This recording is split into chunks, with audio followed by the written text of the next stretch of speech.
Calendar का 9वां महीना रमज़ानुल मुबारक कहलाता है। इसी महीने में कुरान का नुज़ूल हुआ, पवित्र ग्रंथ कुरान का नुज़ूल हुआ।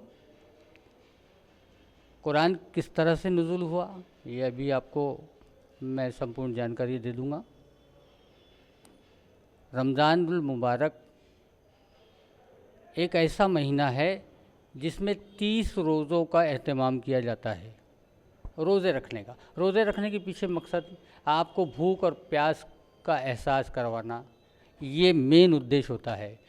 आज सबके पास खाने के लिए है, पीने के लिए है, लेकिन दूसरे जिनके पास खाना पानी इनकी चीज़ों की सहूलतें नहीं है, उसको एहसास कराने का ही नाम मेरी जानकारी के मुताबिक ये है कि वो उसको एहसास कराना ही रोज़ा है। असल मकसद यही है। अब इसके आगे और क्या हो सकता है, हम कुरान और हदीस की रोशनी में मौलाना साहब जावेद अख्तर साहब सल्फ़ी हमारे साथ मौजूद हैं और हम इस वक्त नागपुर शहर में मोमिनपुरा की अहले हदीस मस्जिद में मौजूद हैं। हमारी टीम के साथ अपनी बेइंतहा मुबारकबाद के साथ मैं मौलाना साहब से ये दरख्वास्त करूँगा कि हमारे दर्शकों को ये बताएं कि कुरान पाक का जो आसमानी ग्रंथ है इसका नुज़ूल किस तरह से हुआ। मौलाना साहब कि ये जो कहते हैं कि कहा जाता है कि इसमें कुरान पाक का नुज़ूल हुआ, तो क्या पहली आयत नाजिल हुई या अंतिम आयत जो होगी वो नाजिल थी या पूरा कुरान इसी महीने में उतरा? ये हमारे दर्शकों को जानकारी दीजिए, इसमें काफ़ी लोग उत्सुक हैं। अस्सलामु अलैकुम वरहमतुल्लाहि वबरकातुहू। सबसे पहले मैं सारे लोगों को रमज़ान की मुबारकबाद पेश करता हूँ। रमज़ानुल मुबारक का ये महीना जिसमें अल्लाह तबारक व तआला ने कुरान का नुज़ूल फरमाया है, यही वो महीना है जिसमें पहली बार जनाब मुहम्मदुर रसूलुल्लाह सल्लल्लाहु अलैहि वसल्लम पर अल्लाह तबारक व तआला की वही नाजिल हुई, और वो भी इस रमज़ानुल मुबारक के आखिरी अशरे में, जिसमें ताक रातें होती हैं और ताक रातों में जग करके अल्लाह की इबादत की जाती है। उसी में अल्लाह रब्बुल आलमीन ने कुरान मजीद को नाजिल किया है और उसके लिए सूरा कुरान के अंदर नाजिल फरमाया, इन्ना अंज़लनाहु फ़ी लैलतिल क़द्र वमा अदराका मा लैलतुल क़द्र लैलतुल क़द्रि खैरुम मिन अल्फ़ि शहर तनज़्ज़लुल मलाइकतु वर्रूहु फ़ीहा बिइज़्नि रब्बिहिम मिन कुल्लि अम्र सलामुन हिया हत्ता मतलइल फ़ज्र। तो ये आयत और ये सूरा बतलाती है कि लैलतुल क़द्र जो क़द्र और मंज़लत वाली रात है, जो रमज़ानुल मुबारक के आखिरी अशरे में आती है, उसी में अल्लाह तबारक व तआला ने इस अज़ीम किताब को, जो सिर्फ़ ईमान वालों के लिए नहीं है बल्कि पूरी ह्यूमैनिटी के लिए है, जो भी इसको पढ़ेगा समझेगा वो अपने क्रिएटर और अपने खालिक के हकीकत को जानेगा, और ये पूरी ह्यूमैनिटी के लिए सक्सेस और कामयाबी और कामरानी का ज़रिया बना करके अल्लाह ने इस किताब को रमज़ानुल मुबारक के महीने में नाजिल फरमाया।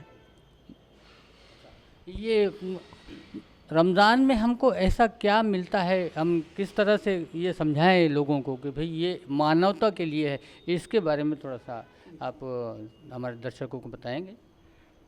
एक तो ये है कि लोगों ने ख़ास तौर से रमज़ानुल मुबारक का महीना देख करके हम ये समझते हैं कि ये सिर्फ़ खाने पीने की या फिर रातों को जागने का महीना है।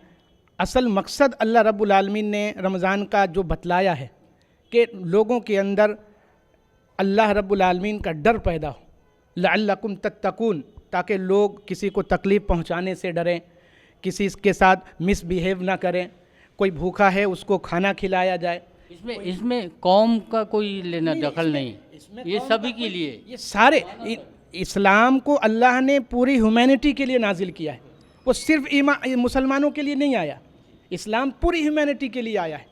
जो लोग इसको समझें उसके लिए भी, जो ना समझें उसके लिए अल्लाह के रसूल ने कहा कि उन तक बल्लिगु अन्नी वलौ आया, अल्लाह के इस पैगाम को, इस मैसेज को कन्वे किया जाए अल्लाह के सारे बंदों तक, ताकि वो भी अपने क्रिएटर के सही हकीकत को समझ पाएँ कि वही इस पूरे यूनिवर्स का मालिक और खालिक है, और उसने इंसानों के साथ मिल करके अच्छे एटमॉस्फेयर में रह करके ज़िंदगी गुजारने का, ताकि एक अच्छा माहौल बने, एक अच्छी सोसाइटी बने जहाँ पर नफ़रतों से हट करके लोग एक दूसरे से मोहब्बत करने वाले बने, एक दूसरे के खैर खा हों, एक दूसरे के वेल विशर बन करके रहें।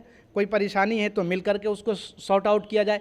फाइनेंशियल परेशानी है तो उसके लिए सिस्टम इस्लाम ने बनाया, ज़कात का, सदक़े का, डोनेशन का। बीमार कोई है तो उसको दिलाशत देने के लिए, उसको सेटिस्फाइड करने के लिए कहा गया कि जा कर के आप बीमारों की तीमारदारी करिए। कोई अगर नंगा भूखा है, उसको जो ज़रूरत है, उसके जो नीडी पर्सन है उसको आप कपड़ा पहनाइए, खाना खिलाइए। तो रमज़ान एक ऐसा महीना है जो सीखने का महीना है, तरबियत का महीना है। अल्लाह के नबी सल्लल्लाहु अलैहि वसल्लम को जिब्राइल अलैहिस्सलाम आकर के बार बार कहते हैं कि आप घर में अपने सालन बनाइए तो उसमें शोरबा ज़्यादा कर दीजिए, ग्रेवी उसको बढ़ा दीजिए। क्यों बढ़ा दीजिए? हो सकता है कि आपका जो पड़ोसी है, कोई भी हो, चाहे मुस्लिम हो, नॉन मुस्लिम हो, जिस भी धर्म का से वो रिलेट करता हो या मानने वाला हो, इस्लाम ने कहा है कि पहले उसका हक है, जो पड़ोसी है आप उसको खिलाइए, उसका ख्याल रखिए। ऐसा नहीं हो कि हमारे दस्तरखान रमज़ान में बहुत अच्छे अच्छे फ्रूट से भरे हुए हैं, अच्छे अच्छे खाने से भरे हुए हैं, और हमारा पड़ोसी जो है वो भूखा सो रहा है, या हमारे पड़ोसी में बच्चे नंगे और भूखे चल रहे हैं, या हमारे पड़ोस में बच्चे हैं जो एबिलिटीज़ रखते हैं, उनके अंदर स्किल है हायर क्वालिफ़िकेशन के, लेकिन वो पैसे की वजह से हायर क्वालिफ़िकेशन नहीं हासिल कर पा रहे। तो ऐसी चीज़ों को इस्लाम ने बढ़ावा देने के लिए लोग बढ़ कर के आगे ज़रूरतमंदों की, नीडी पर्सन्स की मदद करे और एक ऐसा माहौल पैदा करे जो अमन और शांति वाला हो। अल्लाह के दीन इसीलिए आया है ताकि दुनिया के अंदर अमन और शांति हो, लोगों में मोहब्बत बढ़े।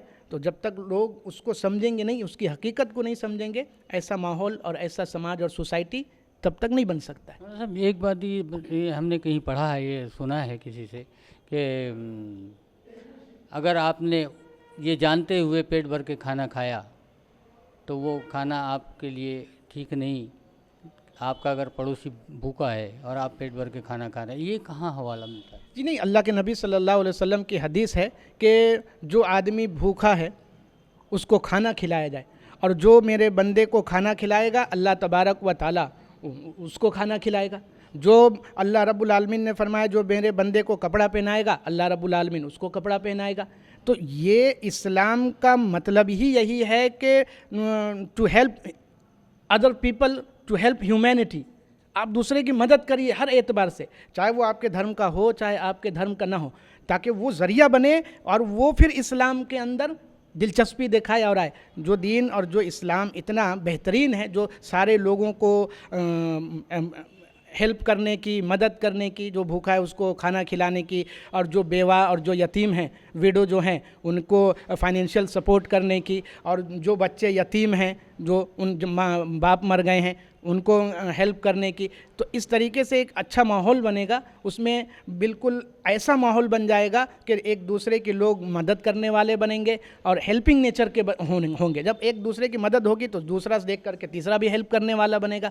तो मकसद ही इस्लाम का यही है कि एक दूसरे की मदद की जाए, एक दूसरे का साथ दिया जाए। अच्छा, ये जो 2.5% ज़कात का मामला है, तो ज़कात क्या ज़रूरी है कि रमज़ान में ही अदा की जाए या अदर डेज़ में भी दी जा सकती है? नहीं, ज़कात जो मैंडेटरी ज़कात जो है उसके लिए ज़रूरी नहीं है, ये कंडीशन नहीं है कि आप रमज़ान में ही उसको निकालेंगे।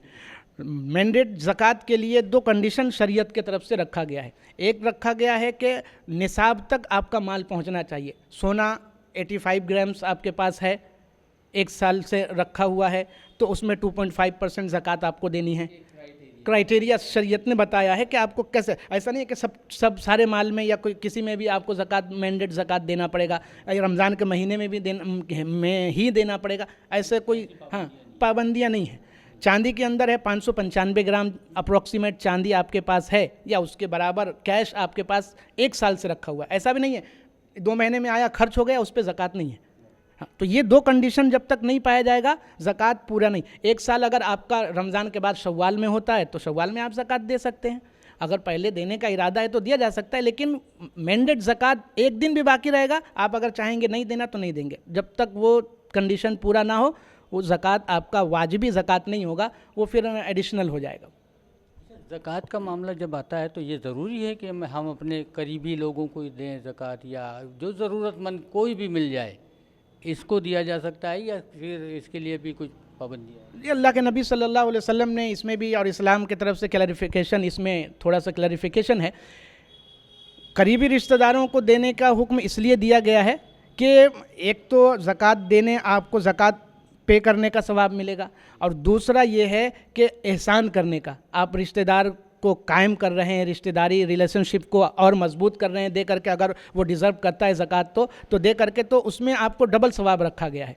लेकिन सारा ऐसा भी नहीं है कि सब आप उसी को दे दे, और भी जो ज़रूरतमंद हैं उनको भी आप दे, जो नीडी पर्सन हैं, जो जिनको लग रहा है कि हाँ वो मांगते नहीं हैं लेकिन उनको देना चाहिए, तो ऐसे अपने ख़ानदान के लोगों को भी दे और वैसे लोगों को भी दे। लेकिन ख़ानदान के लोगों को देने में जो डबल अज्र रखा गया वो इसीलिए, एक ये कि आपको ज़कात देने का सवाब, और दूसरा ये कि आप जो उनके रिश्तेदारी को कायम कर रहे, रिलेशनशिप जो आप बना रहे हैं मजबूत, उसके लिए भी अल्लाह रब्बुल आलमीन ने एडिशनल एक सवाब तो दो मिलेगा उस तरीके से आपको।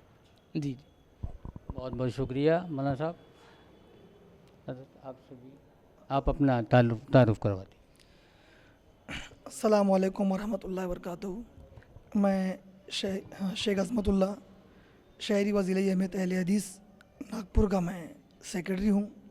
और अल्हम्दुलिल्लाह शहरी वज़ीर जमीयत अहले हदीस जिस तरीके से रिफ़ाई काम को अंजाम दे रही है मुसलसल 5 सालों से, उसके पहले भी, अभी हमारी नई टीम पूरी बनी है जिसके अंदर में अलहाज वकील परवेज़ साहब हमारे इस शहरी वज़ीर जमीयत अहले हदीस के प्रेसिडेंट है, और खाज़ीन के तौर पर डॉक्टर शेख समीउल्लाह है। बाकी हमारी टीम अल्हम्दुलिल्लाह पूरी शहर में काम कर रही है। काम किस तरीके से कर रहे हैं? जैसा अभी हम लोगों ने ख़ास तौर पर रमज़ान में राशन किट लोगों के घर तक पहुँचाई है। इसके अंदर में कुछ जो ज़रूरतमंद लोग हैं उनको हम अपने जमीयत के माध्यम से, उनको जो जैसे जिनका कोई सफ़र में टिकट खो जाता है तो हम उनको बिठा के ट्रेन में उनका टिकट भी कर देते हैं। कोई ज़रूरतमंद आता है उनको दवाई का इंतज़ाम कर देते हैं, उसका बीमार है उसका सारा अपना खर्चा हम लोग उठा लेते हैं। और दावत और तबलीग का काम है, उलमा कराम को लाकर हमारी जमात में एक इंसानियत का पैगाम लोगों तक पहुंचाना। एक ये बताइए कि जब हम लोग किसी की मदद कर रहे हैं तो ये आपस में डोनेशन होता है या पब्लिकली कुछ करते हैं? नहीं, ये डोनेशन अल्हम्दुलिल्लाह सभी लोगों के लिए है। इसके अंदर कोई जमाती मामला नहीं है, चाहे कोई हमारा गैर जमाती भाई भी हो, कोई हमारा ज़रूरतमंद हो। इसके अंदर हम लोगों ने अपनी जमीयत के माध्यम से, हमने अभी 1 साल पहले 16 सिलाई मशीन बांटी है, और दंत का वो लिया था, शिविर लिया था, और आँखों का जांच लिया था। उसके अंदर करीबन 4,500 लोगों ने शिरकत की थी, और उस सिलाई मशीन को हमने जो है हमारे हिंदू भाइयों में भी तकसीम किया उसको जमीयत के माध्यम से, जी जिनको ज़रूरत रही उनको। और हमने ख़ास तौर पे जो बेवा है, जो यतीम है, उन लोगों की इसके अंदर ख़ास मदद की इस तौर पे से। और अल्हम्दुलिल्लाह अल्लाह का शुक्र है, हमारी पूरी शहरी जमीयत की टीम एक मुनज़्ज़म अंदाज में इस शहर में भी काम कर रही है, ज़िले में भी काम कर रही है, और सूबे में भी काम कर रही है। तो अल्लाह का एहसान है। हमारी मरकज़ जमीयत अहले हदीस हिंद दिल्ली, हमारे अमीर मोहतरम असगर अली इमाम हिंदी साहब, उनकी हमें काफ़ी इसमें रहनुमाई रहती है। इंशाअल्लाह जमीयत मुनज़्ज़म तरीके से काम को अंजाम दे रही है, और हम सब एकजुटता होकर काम कर रहे हैं। आपके साथ में है परवेज़ साहब जो है तो हमारे नागपुर शहरी जमीयत अहले हदीस के प्रेसिडेंट भी है, वो महाराष्ट्र कायम मुकाम अमीर भी है, और मरकज़ जमीयत अहले हदीस हिंद के नाज़िम मालियत भी है। अल्हम्दुलिल्लाह अल्लाह उनको सेहतमंद रखे, और काफ़ी अल्हम्दुलिल्लाह काम हो रहा है जमात के माध्यम से। मैं आपके चैनल के ज़रिए से एक बात कहना चाहूँगा कि सबसे बड़ी चीज़ है इंसानियत। हमें लोगों को जोड़ना है, आपस में एक दूसरे को लेके चलना है। जिस तरीके से हमने हमारा एक आने वाला प्लान बनाया है कि हम सभी वर्गों के लिए काम करेंगे इसमें, चाहे लेडीज़ हो, बच्चे हो, नौजवान हो, मुस्लिम हो, गैर मुस्लिम हो, सब में इंशाल्लाह हम लोग जो जितना हमसे रिफाई काम हो सकता है मदद के तौर पे हम इंशाल्लाह उनकी मदद करेंगे। चाहे वो एजुकेशन का मामला हो, चाहे उनकी ज़रूरत का मामला हो, जैसा भी इंशाल्लाह हमसे जो कोशिश बनेगी, जो हमारे हजरात जो हमको ताउन देते हैं, उसी से हम लोग इंशाल्लाह सब काम को अंजाम देते हैं। यानी मानव के बीच में रहकर मानवता को एक आम लोगों तक पहुंचाना है, इंसानियत को बताना है कि भाई हम लोग भी ये काम कर रहे हैं। और बड़ा अच्छा लगा आप दोनों के बीच में, बहुत बहुत शुक्रिया। लोकमंच वक्ता की टीम की तरफ से मैं आपका शुक्रिया अदा करता हूं।